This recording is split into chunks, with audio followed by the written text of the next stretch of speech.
또 정서 지원에서 로봇의 역할도 중요할 텐데요.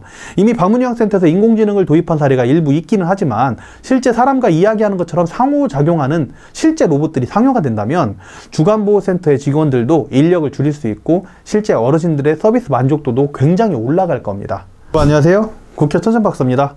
한국은 이미 고령화 사회에 진입했으며 앞으로 그 속도는 가속화될 것으로 전망되고 있습니다. 이를 대응하기 위해서 현대에 나와 있는 좋은 기술을 요양센터에 접목시키고 적용시키는 변화들이 계속해서 일어나고 있는데요. 2024년 1월이 되자마자 국회와 창업 패키지의 문을 두드리는 대표님들에게도 꽤나 많은 변화들이 일어나고 있다는 것이 체감이 되었습니다. 예전에는 대전 이남 지역 그리고 이제 군 단위, 시 단위 지역만 이게 그 규모나 이런 부분들이 컸던 것들이 많았는데 1월이 되자마자 선정된 대표님들을 보면 서울 경기 지역에서도 굉장히 대규모로 오픈을 하려고 하시는 분들이 굉장히 많고 정말 빠르게 움직이고 있다는 게 느껴졌어요. 또한 이 부분에 있어서 대규모로 하다 보니까 운동재활이나 인지재활 등 특화된 그리고 현대화된 주간보호센터로 오픈하시려고 마음을 정한 상태에서 저희 국회의원 창업을 시작하시는 경우가 많았습니다. 예, 현재 창업을 하는 센터에서 어떠한 변화들이 일어나고 있는지를 살펴보면 앞으로 주간보호센터 창업을 앞두고 계신 예비 대표님들께서 좋은 방향을 잡아가실 수 있을 것입니다. 그래서 이 영상을 찍게 되었고요. 바로 미래 주간보호센터 창업 시 변화될 모습들을 말씀드리도록 하겠습니다. 우선 과거부터 현재까지 변화 사항을 말씀을 드리겠습니다.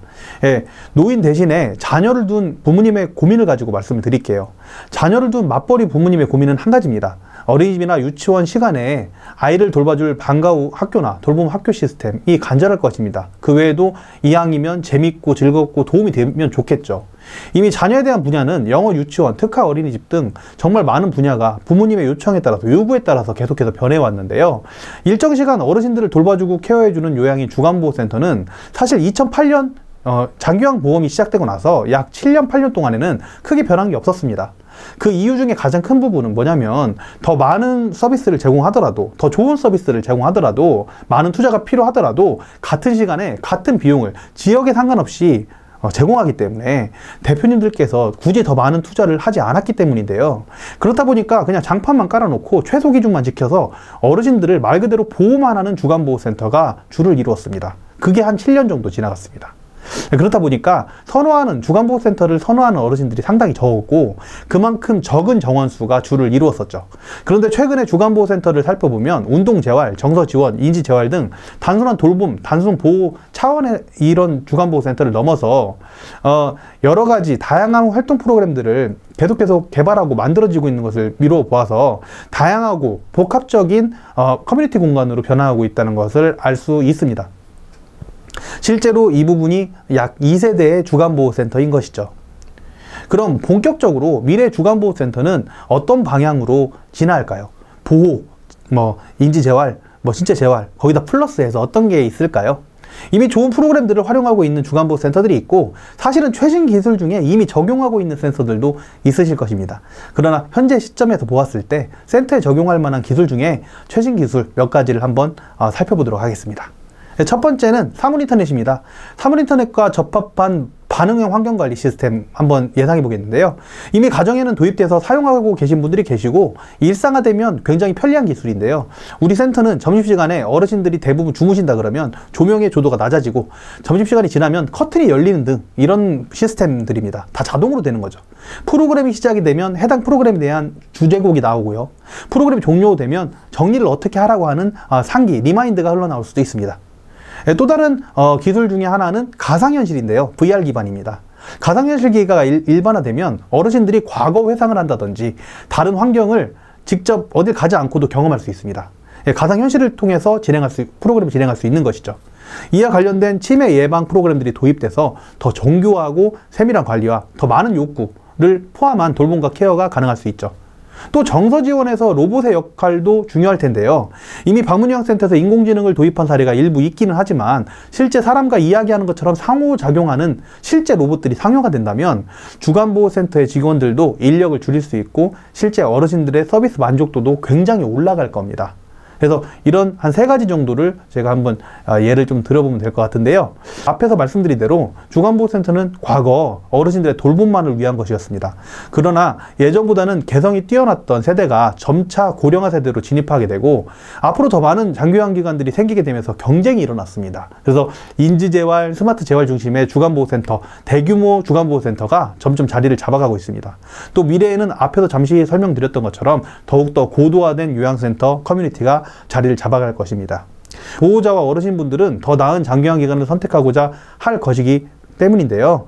그렇게 되면 장기요양기관 대표님은 수급자들을 모집을 하셔야 되기 때문에 더 나은 서비스, 더 나은 프로그램, 그리고 노인성 질환에 대한 맞춤형 서비스를 계속해서 고민하셔야 될 겁니다. 다만 아셔야 될 점은 현재 이러한 특화된 미래지향형 주간보호센터를 투자를 통해서 만드는 것은 정말 쉽지 않은 일입니다. 국가에서 더 좋은 센터를 만들기 위해서 추가적인 지원금을 주지 않기 때문인데요. 쉽게 말해 어르신의 돌봄만을 위해서 최소 기준으로 주간보호센터를 그냥 평수만 맞춰서 오픈을 하든, 여러분들이 몇 억을 더 투자해가지고 미래형 주간보호센터를 설립을 하시든 따로 추가되는 지원금이 없다는 것입니다. 이게 정말 어려운 점이죠. 따라서 미래형 주간보호센터의 변화에 계속해서 발달하는 현대적 기술이 접목된다면 지금 우리가 생각하는 주간보호센터와는 확실히 다른 고차원적인 장기요양 기관이 생겨나게 될 것은 누구나 다 알지만, 사실 어느 정도 파고 들어가 보면 이런 그 개인 돈을 투자하셔야 되는 것이기 때문에 누구나 쉽게 선택하기는 어려울 것입니다. 그러나 추가 지원금이 없다고 하더라도 누군가는 나보다 더 투자를 하고 수급자나 보호자의 욕구에 맞춰서 미래형 주간보호센터, 보호자 욕구에 맞춘 주간보호센터를 시도하고 있다는 것을 생각해 보셨을 때 신규 창업자분들은 어떠한 방향에서든 단 한 가지라도 경쟁에서 승리할 수 있는 특화된 주간보호센터, 특별한 무기 하나쯤은 고민하시는 것이 좋을 것으로 보입니다. 그게 어떤 방향이든 상관없이 보호자나 어르신의 욕구에 있어서요. 저희 국회의원은 일찍이부터 스마트 재활 주간보호센터의 접목 등으로 현대적 기술을 이용한 최고의 서비스를 제공할 수 있는 장기요양기관을 만들어가고 있습니다. 특히 여러분들하고 같이 만들어 나가고 있죠. 이러한 미래형 주간보호센터를 만들어가는 대표님들을 위해서 계속해서 무료 상담도 제공하고 있습니다. 필요하신 분들을 위해서 댓글에다 링크 넣어드리겠습니다. 대신 최대한 고민을 많이 하시고 진짜 해야겠다, 해야 될까 말아야 될까 고민될 때 상담을 단 한 번이니까 맡기시기 바랍니다. 그리고 마지막으로 드리고 싶은 말씀이 있습니다. 아무리 현대적 기술이 발달하고 좋은 주간보호센터가 계속해서 생긴다 하더라도 장기요양기관은 사업이기 전에 이전의 복지입니다. 미래에는 더 나은, 더 좋은 장기요양기관들이, 복지를 아는 장기요양기관들이 생겨서 더 많은 어르신들을 더 전문적으로 맞춤 요양할 수 있는 나라가 되기를 소망합니다. 그로 인해서 전 세계의 문제가 될 고령화 문제의 올바른 해결책과 방향을 제시하는 실버 사업, 노인 사업, 복지 사업, 그런 국가가 되기를 소망해 봅니다. 감사합니다. 저는 국회의원 천천박사였습니다. 도움이 되셨다면 구독과 좋아요 부탁드리겠습니다. 감사합니다.